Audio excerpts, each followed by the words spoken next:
Have you ever wondered whether YouTube room makeovers withstand the test of time? Well, today we're revisiting 6 of the spaces transformed on this channel in the past year. Plus, I'll be sharing how these rooms have evolved and weathered, what worked and what didn't. So, if you're curious about the before, the after, and the after, let's get started.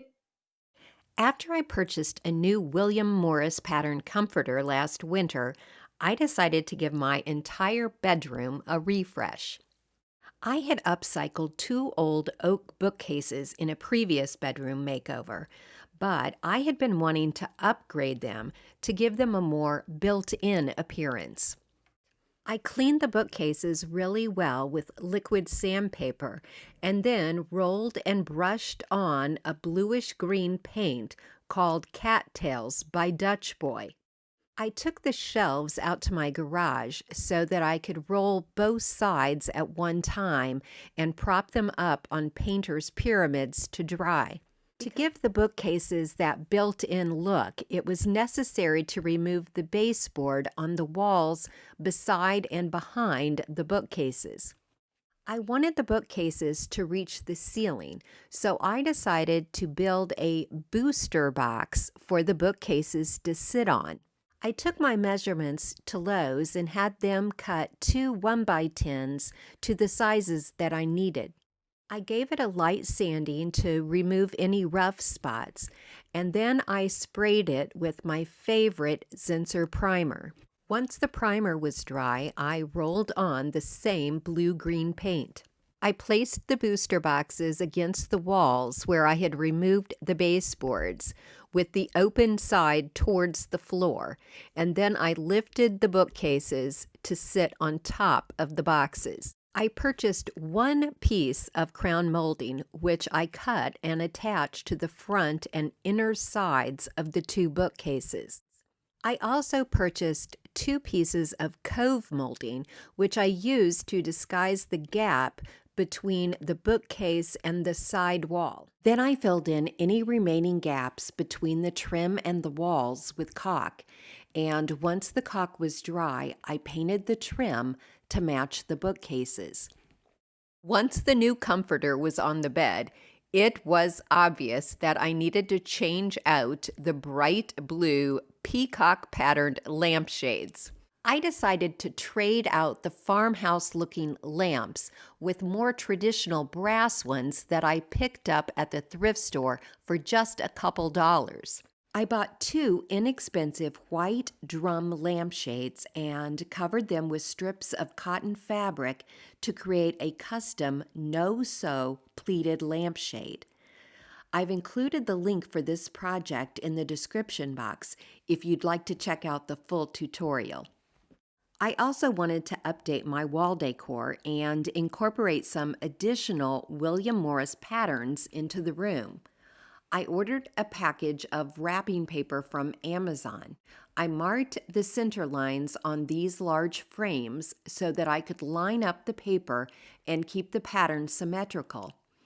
I applied a light, even coat of Mod Podge to the back of 1 piece of the wrapping paper and 1/2 of the frame.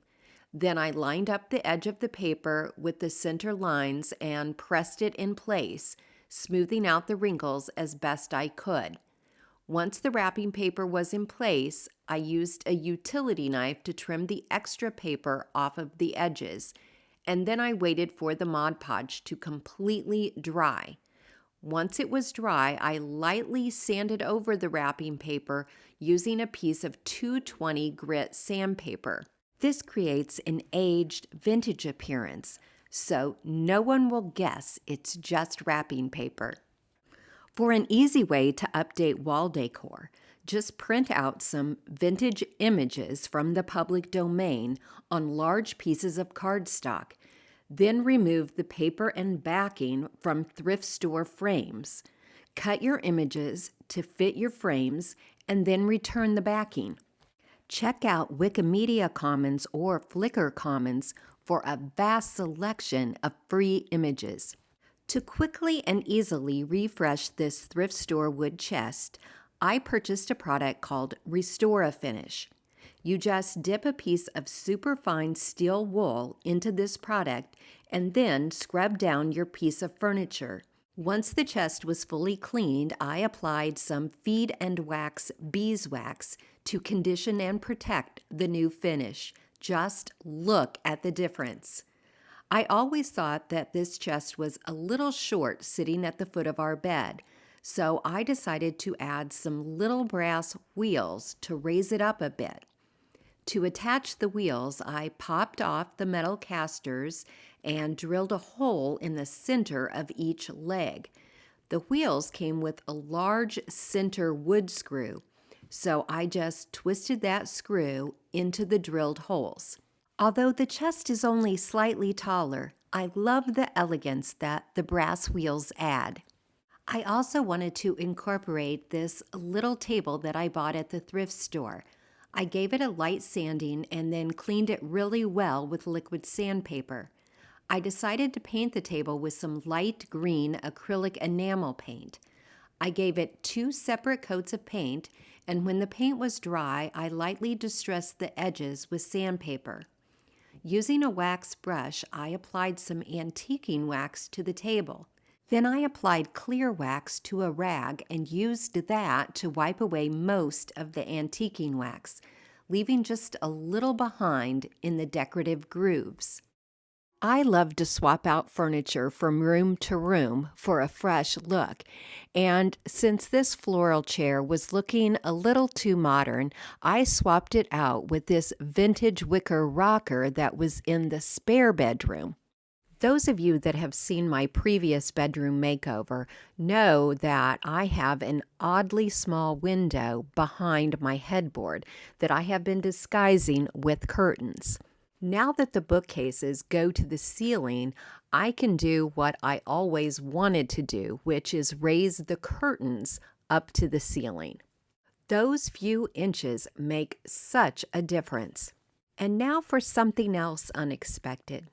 This large vintage frame has no glass, and so the print unfortunately has become very scratched over time. So I ordered a canvas-like poster off of Amazon, and I'm going to use that poster to recover this cardboard art.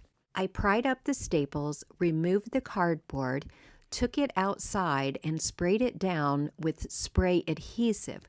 The canvas poster was a little bit bigger than the frame, so I just cut off the excess and then reattached the cardboard inside the frame by folding down the staples. I put an S-hook over the curtain rod and then, using the wire on the back of the picture, hung the picture from the S-hook. Although the William Morris bedding and linen curtains were purchased new, all of the wall decor and tabletop accessories are thrift store finds and DIY projects. And now, this is how my bedroom looks today. The window seat remains unchanged, as is most of the room. I did switch out some wall art and one of the nightstands, but the lumpy cat bed is still here.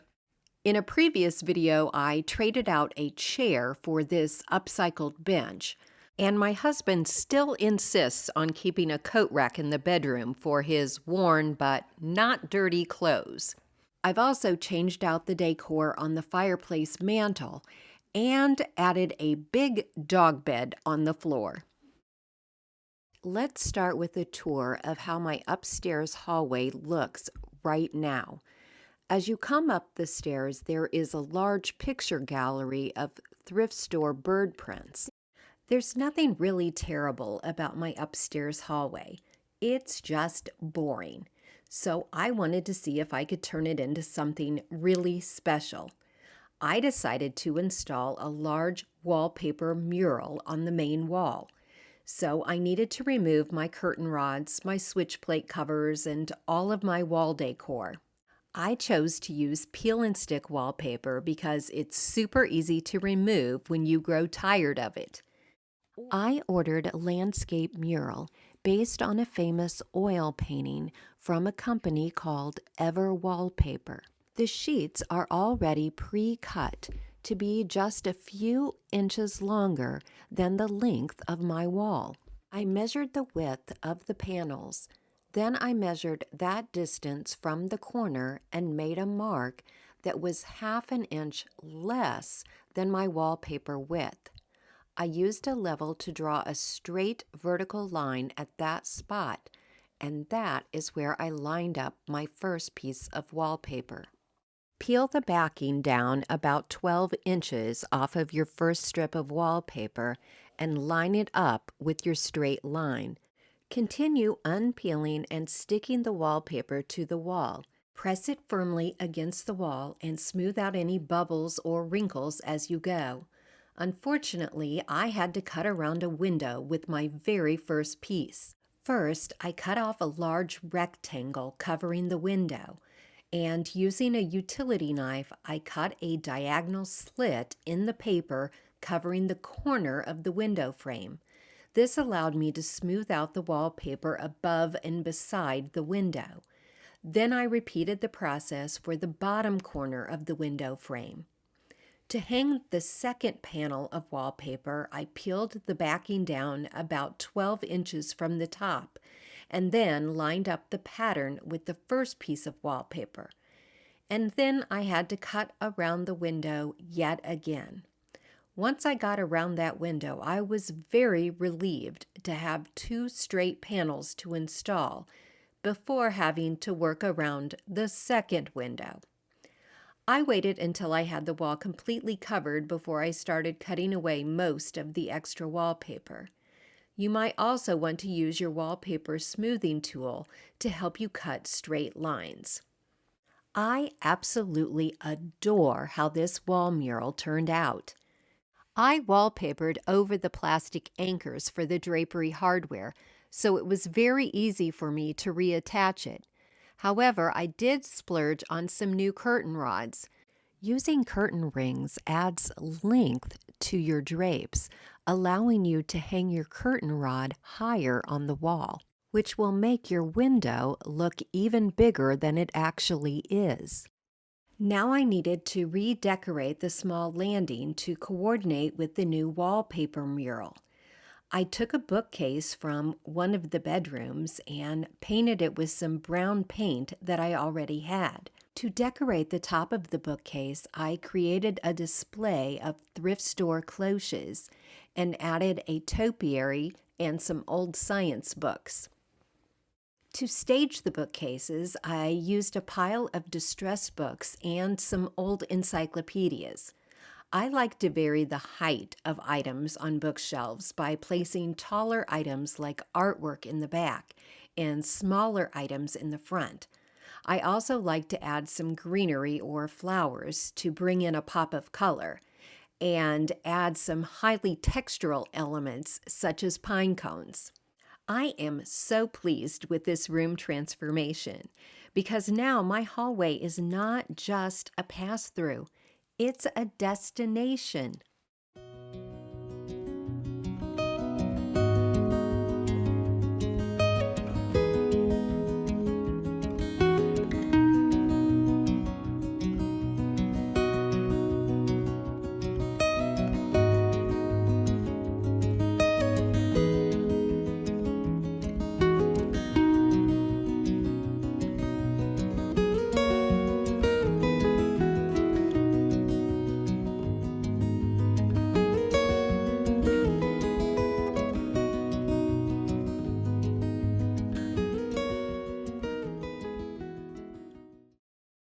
And now an update on the hallway. I've been disappointed with the wallpaper adhesive. I've had to apply wallpaper paste in several areas in the past year to keep it from peeling off the wall. And there are some bubbles that just keep coming back no matter what I do. I replaced the drapes with some longer beige textural ones, but I never got around to painting the attic access doors brown. I added a DIY clock shelf to the wall. I've also traded out some of the bookcase decor, adding an elephant nightlight I found at Goodwill. Here is what my foyer looked like at the outset of this project. The main wall is wallpapered in a gray and white branch pattern, and the other walls are painted in a light gray color to coordinate with the wallpaper. The floors are a creamy travertine tile, and the doors and trim are all painted in a creamy white color too. Most of the decor is either white or gray with a little blue thrown in, and the stairwell features a gallery wall of bird prints that I've collected over the years. I am so tired of gray and white, so my first task was to repaint the walls in a warm neutral. I chose Sherwin-Williams Accessible Beige, a color that looks good even in rooms with very little natural light, like my foyer. Unfortunately, I had quite a bit of prepping to do before I could start painting. After removing all of the art and pulling down the wallpaper, I spackled all of the nail holes, and once the spackle was dry, I sanded those areas smooth with fine grit sandpaper, and then I rolled on a coat of Zinsser guards. This is a great product that provides a smooth surface by sealing over problem areas like old wallpaper paste. I wanted to use an accent color on the main wall and considered 5 different color options, ultimately choosing navy, which I felt would coordinate best with the connecting rooms. In addition to painting the wall, I also wanted to add some architectural detail and decided to add paintable wallpaper in a beadboard pattern along the lower half of the wall to create the look of inexpensive wainscoting. First, I cut my wallpaper into lengths that were just a few inches longer than I needed them to be. And then I used a level to mark a line on the wall where I wanted the wallpaper to start. This was pre-pasted wallpaper, so before adhering it to the wall, I dipped each strip into cold water and then folded the back sides over onto themselves. Then I used a brush and a plastic scraper to smooth the paper out, removing any wrinkles. Then I used that same plastic scraper as a guide to cut the excess wallpaper off the bottom. I let the wallpaper paste dry for a few hours, and then I gave the wall 2 coats of Sherwin-Williams Anchors Away paint. To add additional interest and cover up the wallpaper seams, I added a bit of wood trim. I bought 1 8-foot length of MDF chair railing, which cost me less than $10. I lined it up on my wall and marked with a pencil where I needed to cut, and then took it outside to cut it on my miter saw. Since I was working by myself, I held the chair rail in place, covering the top of the wallpaper, and put a nail in the middle. Then I leveled it out before nailing the 2 ends. I bought 2 8-foot pieces of some very inexpensive, thin, flat wood trim, which I nailed over the wallpaper's seams, using a level to make sure they were straight. I also added 1 piece to the small section of wall to the left of the living room doors, and then I painted them in the same navy Anchors Away paint. I still had some gray paint left in the room on the large wall mirror, so I gave it a coat of Sherwin-Williams Urbane Bronze, a deep earthy hue that sits somewhere between brown and black. Once the mirror was back in the foyer, I dry brushed on some gold wax to highlight the decorative appliques, and then wiped away the excess to create a very subtle effect. Since I still planned to rehang the bird prints in the stairwell, I used this opportunity to update and unify some of the less attractive frames by painting them black. When creating a gallery wall, I like to play around with the arrangement on the floor before I start putting nails in the wall. There's a bench in my foyer that I recently repaired and upholstered that I wanted to keep.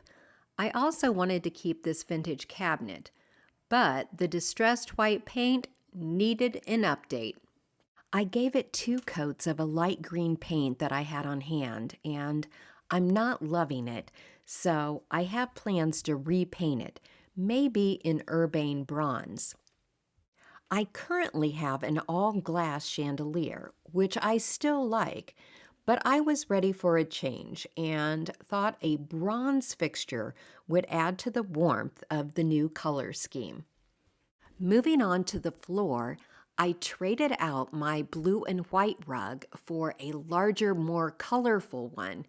And although I do really love this rug, I'll probably return it and get one with more blue and less red.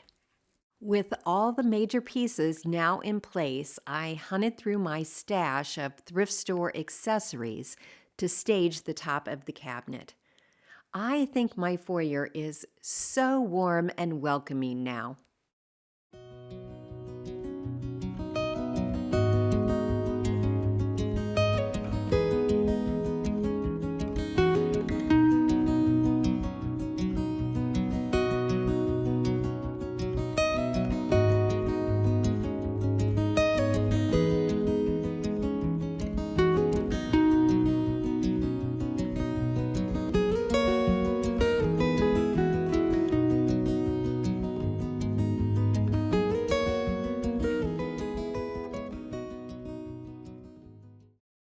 As you can see, I haven't repainted the cabinet in the foyer, although it is still on my to-do list.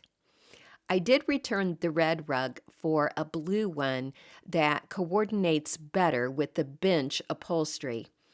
Unfortunately, the best rug for a room is not always my first choice of a rug. But overall, I'm still really happy with how the foyer turned out. The built-in bookcases were one of the main features that originally attracted me to this house. Although they are constructed of solid maple wood, I always found the medium wood tone to be rather bland, and so I asked you guys if I should paint them dark navy or off-white, and the vast majority of you voted for the dark navy. Okay, and now for the paint color reveal. I chose navy. Even if you were hoping for the white, you have to admit this is an amazing transformation. Rather than move a bunch of furniture around to see what would fit and look good in the space, I took a picture of the room and then I opened the Canva app on my iPad. I uploaded the photo of the room and then I took photos of the chairs from around my house that I wanted to try out in the space. I used the background remover on the pictures of the chairs so that I could see it better while I sized it and moved it around in the picture of the space. I was able to quickly decide that I wanted to move in a red chair, a floor lamp, and a rectangular coffee table from my front living room. Once I had the furniture situated, I was ready to start unpacking my books and getting them back on the shelves. I also needed to decide which shelf accessories I wanted to keep and which ones I wanted to replace with some new thrift store finds. I kept the Raven figurine, which I, of course, put next to the complete tales of Edgar Allan Poe.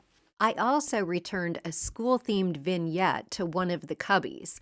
The inspiration for this vignette was a vintage photo of my grandmother as a teacher and her classroom of students. Of course, I also kept my butterfly displays, made from real butterflies collected only after they've died naturally. After adding in some of my old decor to the shelves, I was now ready to start adding in some of my new thrift store finds. To make this little figurine look more like a concrete statue, I painted it with Waverly's mineral-colored chalk paint. When the paint was dry, I lightly distressed it with sandpaper and then applied a coat of white wax, carefully rubbing away the excess wax with a cloth. I had also thrifted a glass and metal light shade, and I found a round slice of scrap wood and a small piece of coral that were the perfect size to fit inside the shade. I just love how these three separate items of junk, basically, when used together, look like something really special and expensive. Another thrift store find was this metal cloche with a hanging votive candle holder. The votive holder easily popped out, so I decided to add a few small faux plants to it and use it as hanging decor in my library. I just love when I get multiple DIY projects from one thrift store purchase. And how cute does that look hanging from a knob on my card catalog cabinet? Once the shelves were decorated, I moved my attention to the top of the bookcases. Although I love my collection of vintage thermoses and red plaid accessories, I was ready for a change, and I wanted to create a more academic aesthetic even in these areas. I played around with the suitcases and added my vintage bird cage and a random spindle on the upper left side. On the upper right side, I again removed the red plaid accessories and played around with the arrangement of three different suitcases, including one that I had turned into a clock in a previous video. Then I just added a droopy fake plant to a brass bowl to add some texture and a pop of color. Once I was happy with the bookcases, I moved on to decorating my new roll-top desk. First, I added my vintage typewriter that had previously been on the bookshelves. Although I loved the Jane Austen quote that I had previously applied to the wall, I was ready for a change. So I used a razor blade-like scraper to remove the vinyl lettering, and the vinyl pulled off some of the wall paint, so I needed to touch up the paint before creating a new wall arrangement. First, I hung a piece of salvage taken from an old church organ. Then I hung this vintage framed presidential print that I picked up at an antique store for $38. Because I grew up in Illinois, Abraham Lincoln has always been one of my heroes. I have two really unique wood sconces that had once hung in my dining room but had recently just been in storage in my basement that I wanted to see if I could use somewhere in the library. I decided the best spot was on the two ends of the bookcases. And now just a few finishing touches. I moved a vintage clock from my front living room to the desk and added a few small pieces of vintage art to the center of each of the big bookcases. And now for the final reveal.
The makeover of the library is one of my all-time favorites. The desk area is basically the same, although my Monstera plant is getting huge. I traded out the lamp next to the red chair after I bought a William Morris lampshade on my trip to Ireland. I also traded out the small art on the bookcases for larger ones, and I added a few items to my Lincoln shelf, including a bust sent to me by one of my sweet viewers. But the biggest change was the addition of this Facebook Marketplace plaid sofa, which I adore. But the new sofa didn't look good with the existing rug or coffee table. I tried out 2 or 3 different rugs and decided this mostly navy one looked best. For a coffee table, I found this tall, skinny table at a thrift store for just $3.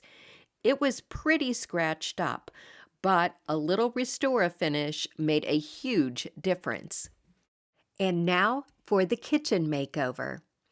Just like the bookcases in the library, my kitchen cabinets are maple, stained in a medium shade that I have never liked.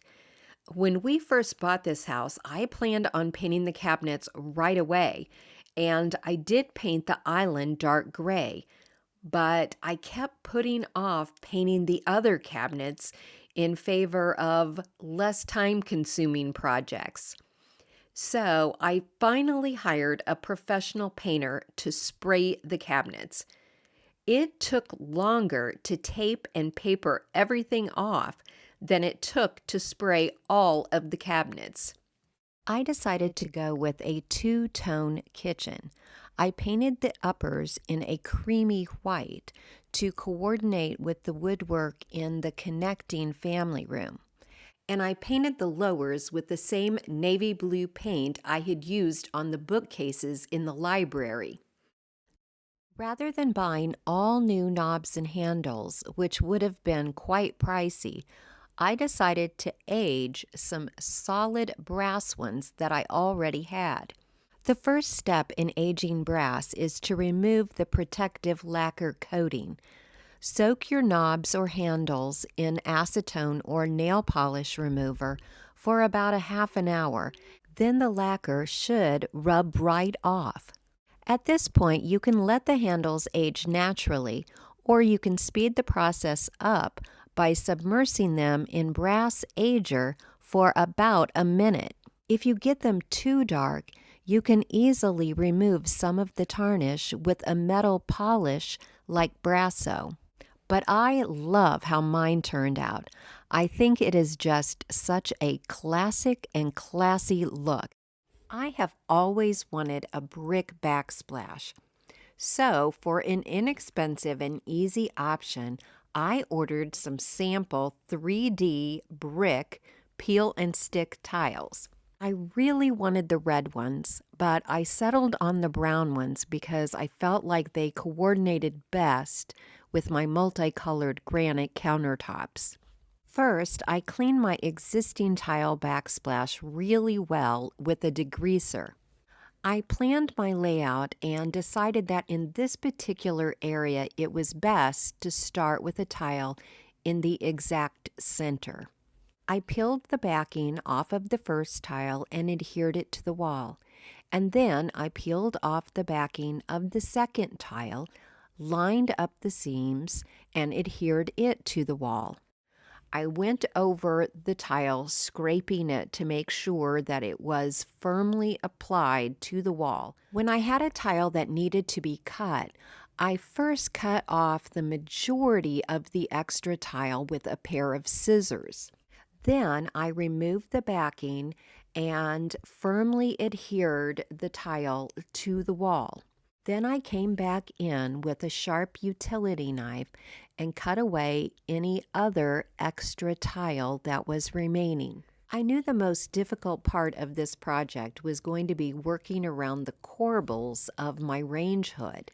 As you can see, I had to adhere some very small pieces of tile to fill in spaces. I think these tiles look good from a distance, but up close, you can definitely notice the seams. Painting switch and outlet plates is a simple and inexpensive upgrade that can make a big difference in the look and feel of a room. I spray painted mine gold to coordinate with the brass handles and knobs. Be sure to spray paint the screws too.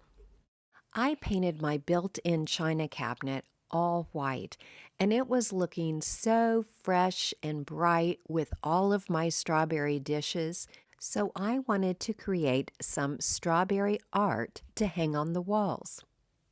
I found these vintage strawberry images online, and I printed them out on cardstock in a size to fit in these thrift store frames. First, I removed the paper backing, and then I used a flathead screwdriver to pry up the staples that were holding the print inside. I applied a good quality glue stick over the center image and adhered my strawberry print on top. Then I reassembled the frame. I like to use Velcro to hang art on a tile backsplash, so I removed the existing sawtooth hangers from the frames. Then I adhere a small strip of the fuzzy side of Velcro to the back side of the frame, and I adhere the scratchy side of the Velcro where I want the frame to hang on the wall. To finish off this area, I added some springy flowers and some false craft canisters to hold my coffee supplies. I recently picked up some vintage trivets that I wanted to upcycle for some unique wall decor. I printed out several of the Delft tile images on regular copy paper in a size to cover the tiles in my trivets. I applied Mod Podge both to the tile and to the back of the paper and then adhered the paper to the tile, carefully smoothing out any wrinkles. Once the Mod Podge was completely dry, I applied a top coat of Mod Podge. Then I marked out where to place my nails, and I hung my upcycled tiles on the side of the refrigerator cabinet. To add some artwork under the cabinets, I printed out a few images in the public domain in sizes to fit inside some thrift store picture frames. I wanted to incorporate a few gold elements in the kitchen to coordinate with the brass handles and knobs, so I decided to apply a little gold wax to a rather ordinary brown picture frame. I just brushed it on with a somewhat stiff paintbrush and wiped off the excess. To refresh my countertop decor, I knew that I needed to remove the green items and incorporate more blue items to highlight the blue cabinets. I found a dark wood paper towel holder in my stash, and I spray painted my green napkin holder with matte black spray paint.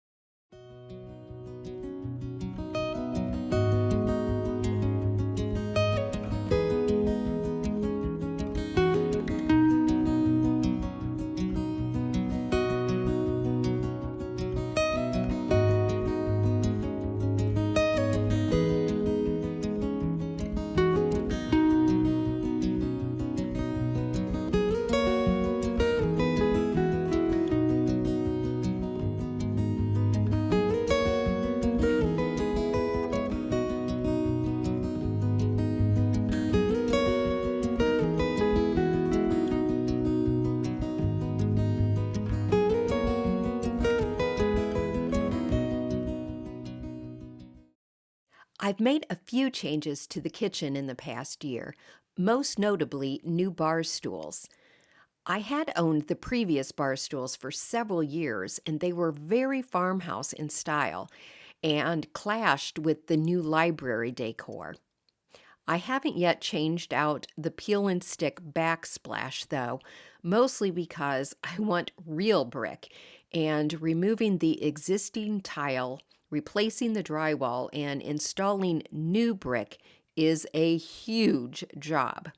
The china cabinet and converted dresser look much the same, But the science table now holds Zoe's food bowls because Edgar likes her food better than his.